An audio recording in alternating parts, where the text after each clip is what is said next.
नमस्कार, 10 का एजेंडा देख रहे हैं आप। आपके साथ मैं हूं ऋतु। बुलेटिन की शुरुआत करेंगे बड़ी खबर के साथ। बीजेपी की प्रदेश कार्य समिति की बैठक आज है और ऐसे में थोड़ी ही देर में इंदिरा गांधी प्रतिष्ठान में बैठक शुरू होगी। और आपको बता दें कि प्रदेश कार्य समिति के उद्घाटन सत्र में सीएम योगी आदित्यनाथ भी मौजूद रहेंगे। और आपको बता दें कि बीजेपी राष्ट्रीय महामंत्री अरुण सिंह भी इस दौरान मीटिंग में मौजूद रहेंगे। प्रदेश अध्यक्ष भूपेंद्र चौधरी की अध्यक्षता में ये बैठक बुलाई गई है और डिप्टी सीएम केशव प्रसाद मौर्य समेत ब्रजेश पाठक भी बैठक में मौजूद रहेंगे। प्रदेश पदाधिकारी, क्षेत्रीय अध्यक्ष, जिला अध्यक्ष भी शामिल होंगे। और साथ ही साथ बताते चले कि जिला प्रभारियों समेत 700 से अधिक जनप्रतिनिधि शामिल होंगे। रिप्रेजेंटेटिव्स की संख्या आपको बता रहे हैं 700 के करीब प्रतिनिधि इसमें शामिल होंगे, जिला स्तरीय प्रतिनिधि और प्रदेश पदाधिकारियों समेत अध्यक्षों की इसमें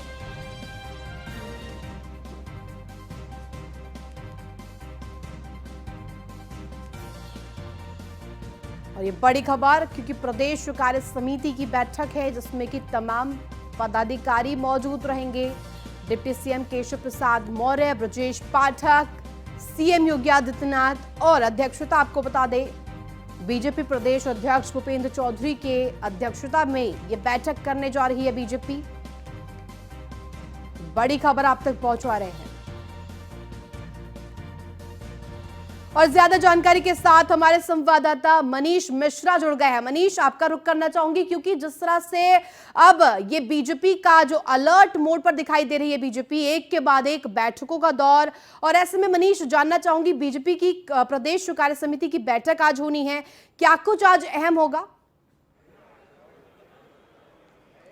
देखिए, सबसे अहम है कि जिस तरीके से राष्ट्रीय कार्यकारिणी की 2 दिवसीय बैठक हुई थी, हमने देखा था दिल्ली में हुई थी, जिसमें से जो मूल मंत्र हैं, जो आगे का एक रोड मैप है, वो तैयार किया गया था। उसके बाद माना जा रहा है कि अब जब जेपी नड्डा दोबारा अध्यक्ष चुने गए हैं, उनकी नई टीम बन रही है। नई टीम के बाद उनका जो प्रदेश की जो कार्यकारिणी होती है, उनकी नई टीमें भी साथ में साथ बढ़ती है। आपको बता दूँ कि जो यहाँ की भूपेंद्र चौधरी जो अध्यक्ष है, प्रदेश अध्यक्ष है भारतीय जनता पार्टी के, अभी तक वो मिड टर्म चला रहे थे। स्वतंत्र देव सिंह का जो पहले प्रदेश अध्यक्ष थे, उन्हीं का मिड टर्म बना थे। अब माना जा रहा है कि उनकी अध्यक्षता में पहली कार्यकारिणी है, भारतीय जनता पार्टी की प्रदेश कार्यकारिणी की बैठक है, जिसमें आज रोड मैप बनेगा। और माना जा रहा है कि अब आपको बहुत जल्दी उत्तर प्रदेश की जो टीम है, जो 2024 मिशन के लिए तैयार की जाएगी, उसको लेके जो बड़ी टीम बदलाव है, वो आपको देखने को मिलेंगे। 3 से 4 सत्र में ये बैठक होगी। पहले आपको बता दूं कि पहला जो अध्यक्षता की करेंगे उसमें भूपेंद्र चौधरी, साथ ही साथ मुख्यमंत्री योगी आदित्यनाथ रहेंगे, अरुण कुमार रहेंगे जो कि प्रदेश के राष्ट्रीय महामंत्री हैं, वो संबोधित करेंगे। उसके बाद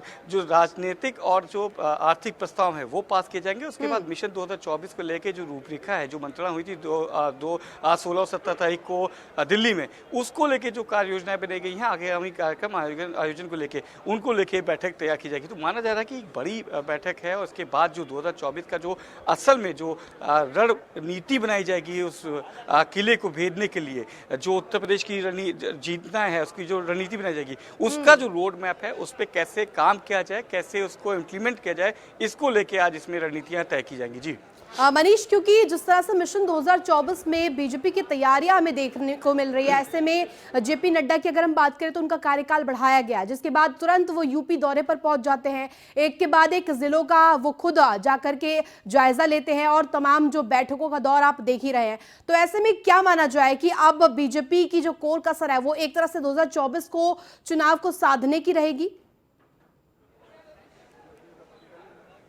देखिए, निश्चित तौर से भारतीय जनता पार्टी की सबसे अहमियत, अगर सबसे अहमियत मिलती है तो उत्तर प्रदेश को मिलती है। सबसे बड़ा राज्य आता है, 80 सीटें आती हैं। हमने देखा था 2024 में जहाँ पे 72 सीटें आई थी, 2019 में जहाँ पे हमने देखा था कि 63 सीटें जीतने का काम किया था। तो कहीं ना कहीं से एक जो बेस तैयार करता है वो उत्तर प्रदेश करता है। माना जाता है कि उत्तर प्रदेश ही दिल्ली का दिल जीतने के लिए, अगर आपको दिल्ली पे काबिज होना तो उत्तर प्रदेश को जीतना सबसे अहमियत माना जाता है। उसको लेकर रणनीति बनाई जा रही है। 80 में से 80 का दावा कर चुके हैं। हमने देखा था किस तरीके से 1,14,000 1,74,000 1,74,000 बूथ हैं यहाँ पे, जिसमें 24,000 बूथ में ये हारे थे। उसके बाद भी हमने देखा था कि 24,000 बूथों पे लगातार काम करती नजर आ रही है। अमित शाह ने कमान संभाली थी, अमित शाह एक बार फिर से कमान संभालते हुए नजर आ रहे हैं। तो बता दूं, जिस तरीके से पूरी रणनीति बनाई जा रही है, जिस तरीके से पूरी तैयारी की जा रही है, उसको लेते हुए ये बहुत अहम रहता है। हमने देखा था जेपी नड्डा जिस तरीके से राष्ट्रीय अध्यक्ष बनाए गए, तो उनका सबसे पहला दौरा, जो राजनीतिक सबसे पहला दौरा था, वो था उत्तर प्रदेश का, और 2 दिवसीय अपने प्रवास पे थे, जिसमें पहला काशी में थे और दूसरे दिन गाजीपुर में थे।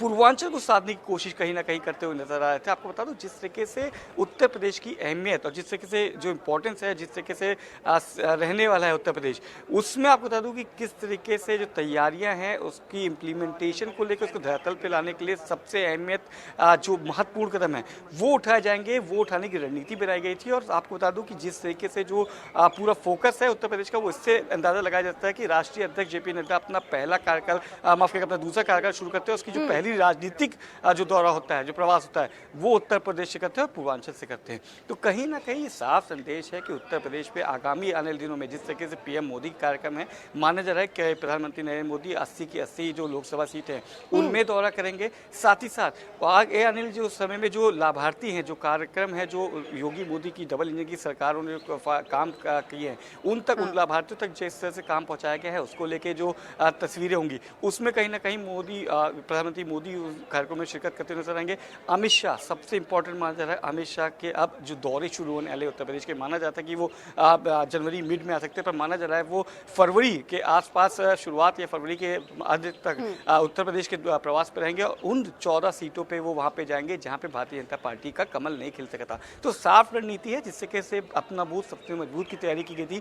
अब की बार पन्ना प्रमुखों की जिम्मेदारी तय की जाएगी। गुजरात मॉडल को भी देखा जाएगा, जिस तरह से गुजरात मॉडल का जिक्र हो रहा था कि जिस तरीके से एक एक कार्यकर्ता को 5 से 6 मतदाताओं को मतदान केंद्र तक ले जाने की जिम्मेदारी गई थी, उस मॉडल पे भी कहीं ना कहीं काम होता नजर आता है। और सबसे इंपॉर्टेंट आपको बता दूं कि उत्तर प्रदेश को नया प्रभारी मिल सकता है। सीआर पाटिल का नाम सबसे ज्यादा चर्चा में है। सीआर पाटिल वही शख्स हैं जो लगातार 7 साल से गुजरात की कमान संभाले हुए भारतीय जनता पार्टी के प्रदेश अध्यक्ष है, और उसके तहत इस बार भी किस तरीके से महत्वपूर्ण एक जीत हासिल की है, उसको लेके भी उनको एक बड़ी उपलब्धि दी जा सकती है। और माना जा रहा है कि भारतीय जनता पार्टी का उत्तर प्रदेश का जो प्रभारी है वो उनको बनाया जा सकता है। तो रणनीति साफ है, रणनीति बिल्कुल तय है। उसको इम्प्लीमेंट कैसे किया जाए, कैसे ग्रास रूट लेवल तक जो कार्यकर्ता है उनके तक कैसे पहुंचाया जाए, इसको लेके यहाँ पे रणनीति चाहिए। और ये मंथन तय हो चुका है पहले ही दिल्ली में, ये पूरी रणनीति और ये पूरा मंथन तय की जाए। अब प्रदेश कार्य समिति में जो पदाधिकारी हैं, जो कार्य समिति के कार्यकर्ता हैं, उन तक इस बात को कैसे पहुंचाना है, कैसे अपनी बात रखनी है और कैसे उनको इम्प्लीमेंट कराना है, उसकी जिम्मेदारी आज यहाँ पे जो प्रदेश अध्यक्ष है भूपेंद्र चौधरी, धर्मपाल सिंह और मुख्यमंत्री योगी आदित्यनाथ आपको देते नजर आएंगे। सबसे अहम चीज़ है कि हमने देखा था कि 2023 का दूसरा दिन था जब खुद प्रदेश के महामंत्री, जो राष्ट्रीय संगठन महामंत्री बीएल संतोष, वो यहाँ पे आते हैं, जेपी नड्डा यहाँ पे आते हैं, संघ के कार्यवाहक दत्तात्रेय हर्ष बोले यहाँ पे नजर आते हैं। तो आप समझ सकते हैं कि 2023 की जब शुरुआत होती है, उसके सबसे अगर केंद्र है, मुख्य केंद्र है, तो वो उत्तर प्रदेश रहता है। और यही खासियत है कि जब लोकसभा के चुनाव होंगे 2024 में, तो कहीं ना कहीं उसमें जो स्थिति है, जो भूमिका है, वो कितनी महत्वपूर्ण है, वो इन दौरों से और 2023 की शुरुआत से आपको देखने को मिल जाएगा। जी ठीक है मनीष, आप बने रहिए, आगे भी आपसे जानकारी लेंगे। वहीं थोड़ी देर में प्रदेश बीजेपी कार्य समिति की बैठक शुरू होगी और बैठक में मुख्यमंत्री योगी आदित्यनाथ शामिल होंगे, शिरकत करते हुए दिखाई देंगे और शाम 5 बजे जनप्रतिनिधियों के साथ बैठक करेंगे। आपको बता दें कि लखनऊ मंडल की समीक्षा बैठक करेंगे सीएम योगी आदित्यनाथ। ये बड़ी खबर आप तक पहुंचा रहे हैं। लखनऊ मंडल की बैठक, समीक्षा बैठक होगी, जिसमें कि खुद सीएम योगी आदित्यनाथ शिरकत करते हुए दिखाई देंगे। तमाम बैठकों का दौर बीजेपी की तरफ से अब किस तरह से दिल्ली का रास्ता साफ किया जाए, इसके लिए यूपी में कवायद शुरू हो गई है। थोड़ी ही देर में प्रदेश बीजेपी कार्य समिति की बैठक।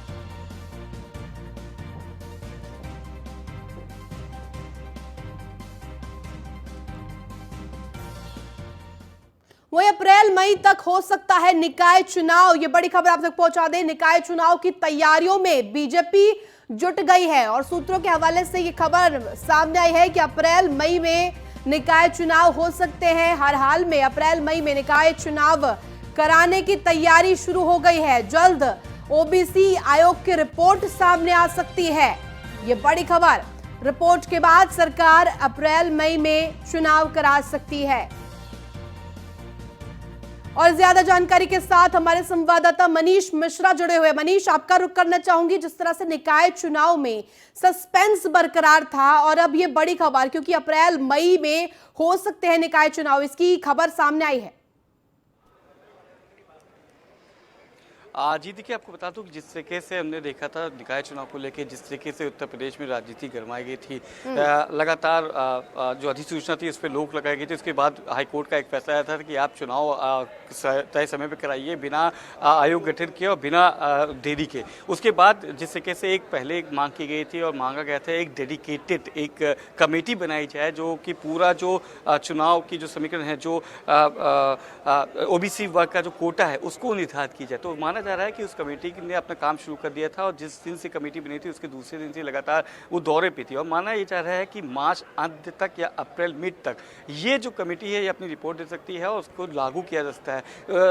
जिस हमने देखा था कि 2017 की हमने बात की थी, 2017 में जो लागू किया गया था कमीशन को, उसकी रिपोर्ट के तहत सुप्रीम कोर्ट की जो गाइडलाइंस थी उसके तहत ट्रिपल टेस्ट के मैकेनिज्म को यूज़ करते हुए ये जो कमेटी है ये अपना काम कर रही है और माना जा रहा है कि बहुत जल्दी ही ये कमेटी अपना जो आरक्षण का जो लागू करने की जो नीति है वो अपने रिपोर्ट्स जो है वो दे सकती है और उसको इम्प्लीमेंट किया जा सकता है। तो माना जा रहा है कि वो मार्च के लास्ट तक, मार्च के अंत या अप्रैल के फर्स्ट वीक तक देती है तो आपको अप्रैल लास्ट या मई की शुरुआत में निकाय चुनाव हो सकते हैं। और भारतीय जनता पार्टी हो चाहे विपक्ष हो, लगातार अपनी बातें कहते हैं कि हम तैयारी कर चुके हैं। और सरकार का पक्ष की बात करेंगे तो सरकार का भी ये मानना है कि जिस दिन कमेटी अपनी रिपोर्ट दे देगी उसके बाद जिस दिन भी चुनाव आयोग चाहे यहाँ पे चुनाव कर सकता है। भारतीय जनता पार्टी और उत्तर प्रदेश की सरकार, तमाम विपक्षी पार्टी चुनाव के लिए तैयार है। तो माना ये जा रहा है कि जिससे से जितनी जल्दी रिपोर्ट आ जाएगी, अगर मंच के अंत तक आती है तो आप अप्रैल में देख सकते हैं कि निकाय जो चुनाव है जो बहुत ज़्यादा प्रतिशत है उसको लेके अप्रैल तक या फिर अगर अप्रैल मिड तक या अप्रैल के फर्स्ट वीक में आती है तो आपको मई तक का इंतजार किया जाएगा। पर बहुत ज़्यादा देर नहीं आपको देखने मिलेगी जो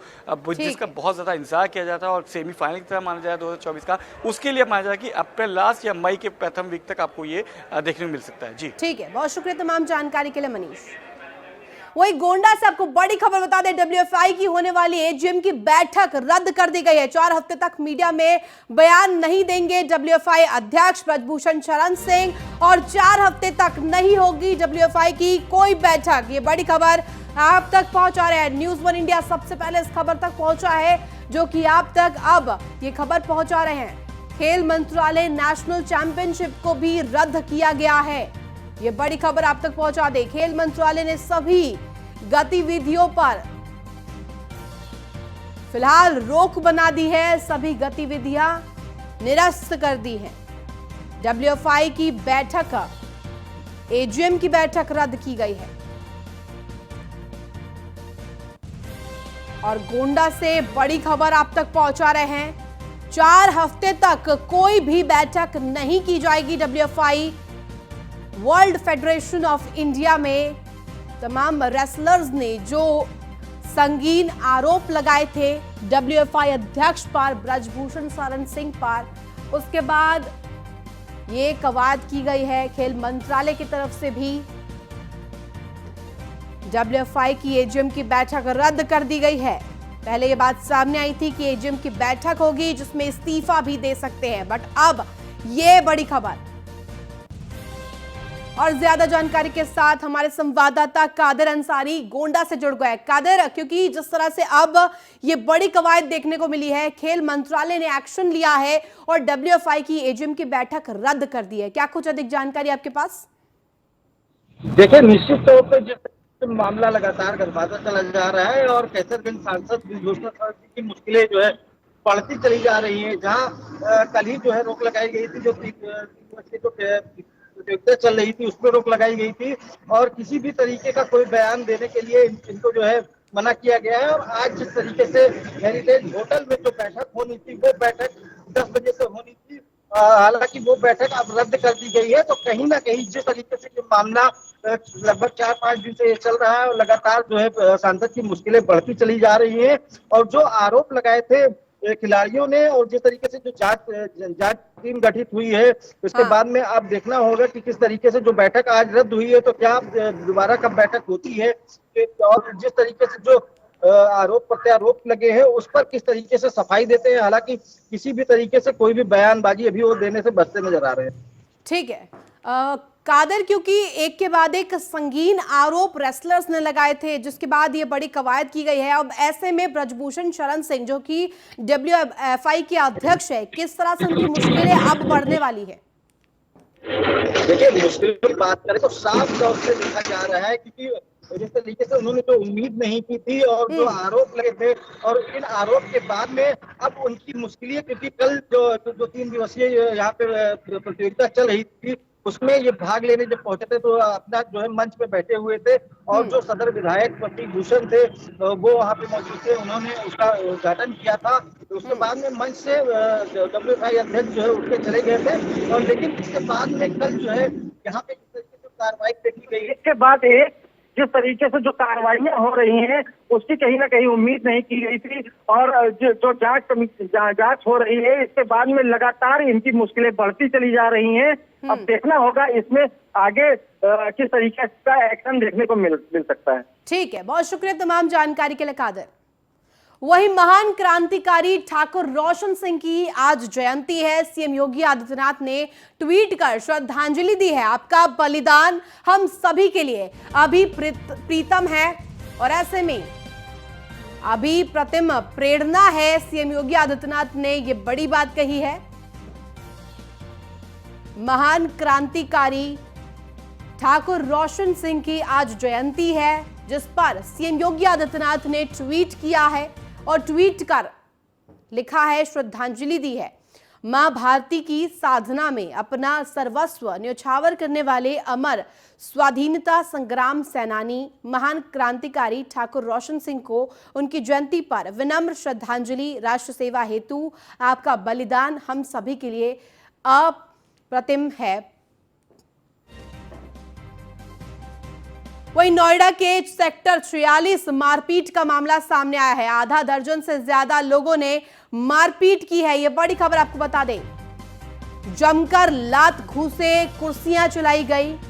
तस्वीरों में आप देख सकते हैं। न्यूज़ 1 इंडिया आपको तस्वीरों के माध्यम से भी दिखा रहा है किस तरह से विवाद हुआ और जमकर लात घूसे, कुर्सियां चलाई गई। मारपीट की घटना सीसीटीवी कैमरे में कैद हो गई, और गाड़ी से स्टंट करने पर, मना करने पर मारपीट की गई। किस तरह से कुर्सियां फेंकी जा रही है। ये मामला नोएडा के 46 सेक्टर का, जहां आधा दर्जन से ज्यादा लोगों ने मारपीट की है, जमकर लात घूसे चलाए हैं। तस्वीरों में आप देख सकते हैं कुर्सियां फेंकते लोग दिखाई दे रहे हैं, और विवाद सिर्फ स्टंट करने से मना करने का। स्टंट कर रहे थे जिसके लिए मना किया गया, और उसके बाद यह मारपीट की गई। जमकर लात घूसे चलाए गए। विवाद बस इतना कि स्टंट करने से रोका गया। गाड़ी से स्टंट कर रहे थे युवक, और ऐसे में रोकने पर यह बड़े विवाद को अंजाम दिया, जहां जमकर लात घूसे, डंडे, कुर्सियां फेंकी गई। तस्वीरों के माध्यम से हम आपको दिखा रहे हैं नोएडा सेक्टर 46 का ये पूरा मामला। गाड़ी पर स्टंट करते युवकों की ये शर्मनाक हरकत, रोकने पर जमकर आधा दर्जन के करीब लोगों ने मारपीट की है।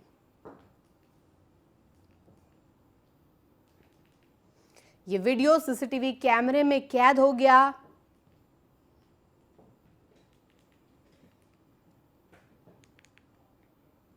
अगली खबर हमीरपुर से, जहां जमीन विवाद को लेकर दो पक्षों में जमकर लाठी डंडे चले हैं। मारपीट की घटना में 8 लोग गंभीर रूप से घायल हुए, और पुलिस ने सभी घायलों को मेडिकल टेस्ट कराने के लिए भेज दिया है। और ऐसे में मारपीट का वीडियो सोशल मीडिया पर तेजी से वायरल हो रहा है। सुमेरपुर थाना क्षेत्र का पूरा मामला बताया जा रहा है। हमीरपुर से ये तस्वीरें आप देख रहे हैं। वीडियो भी न्यूज़ 1 इंडिया आपको दिखा रहा है किस तरह से विवाद हुआ, लाठी डंडे चलाए गए, 8 लोग गंभीर रूप से घायल हुए हैं। दो पक्षों में जमकर लाठी डंडे चलाए गए, विवाद जमीनी विवाद के चलते।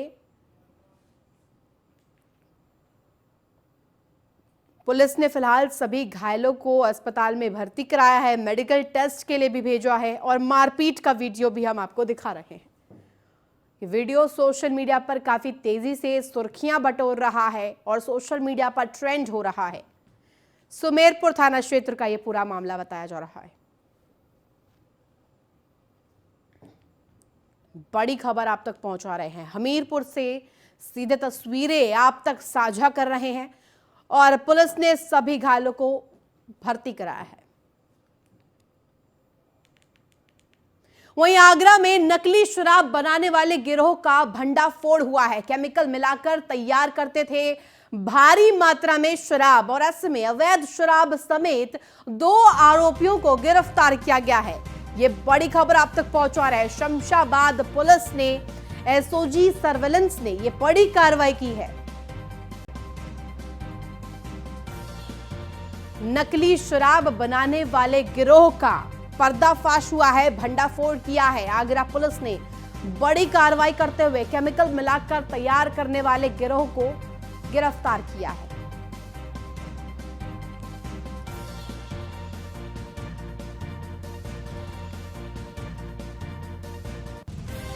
अवैध मात्रा में अवैध शराब समेत 2 लोगों को हिरासत में लिया है।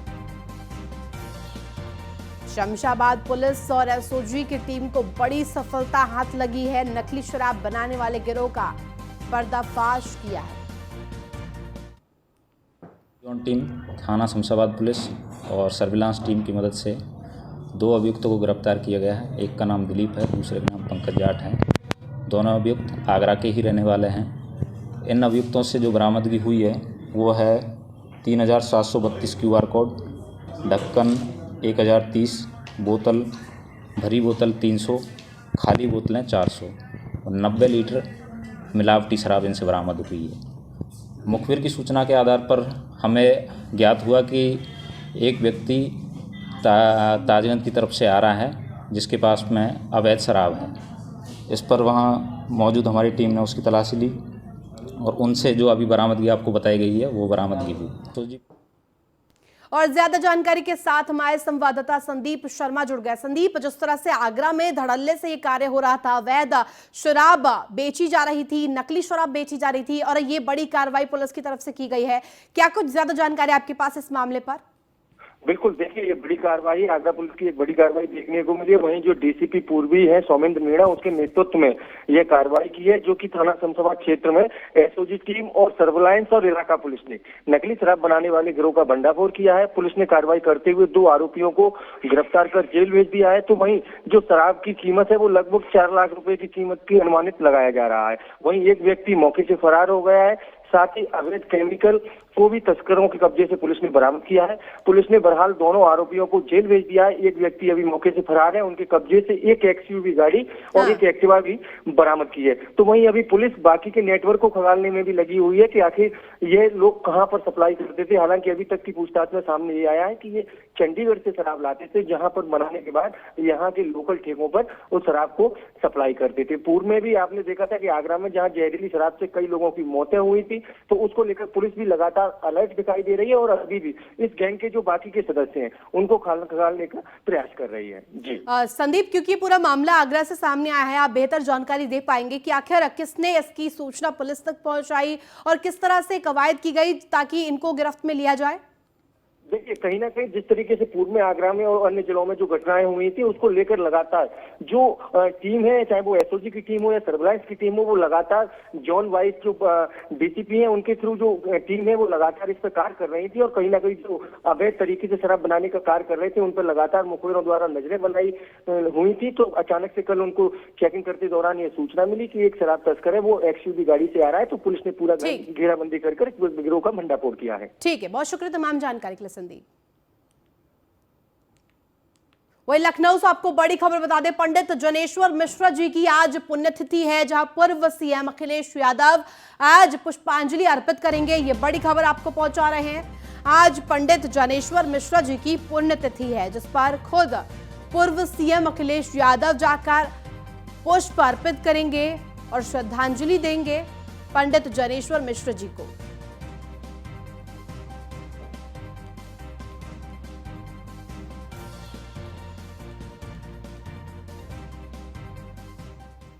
अगली बड़ी खबर रामपुर से, जहां पुलिस को बड़ी कामयाबी हाथ लगी है। चोरों की गई बाइक की बरामदगी की गई है। पुलिस ने आरोपियों को जेल भेज दिया है। ये बड़ी कार्रवाई पुलिस की, जहां चोरी की गई कई बाइक बरामद की गई है।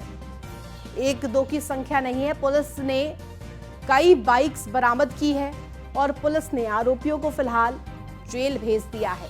ये बड़ी कार्रवाई रामपुर पुलिस की तरफ से सामने आई है। ये लालपुर से अपने घर आ रहे थे यहाँ रामपुर। शाम को 7-8 बजे के आसपास 3 लोगों ने इसकी बाइक लूट ली, तो इसका खुलासा हुआ है। ये लोग इन्हें आज रिमांड पर लिया गया और जो लूटी हुई मोटरसाइकिल थी वो बरामद की गई। जो पकड़े गए हैं उनमें एक अरमान है, एक काशीराम कॉलोनी का रहने वाला है, इसकी पूर्व क्रिमिनल हिस्ट्री भी है, पहले भी लूट वगैरह कर चुका है। शाहिद है, यही पहले जेल जा चुका है। ये हाथा बगीचा आमना का रहने वाला, और तीसरा कासिफ है, ये बरेली गेट का रहने वाला। फिलहाल 10 के एजेंडे में बस इतना ही। आप देखते रहिए न्यूज़ 1 इंडिया।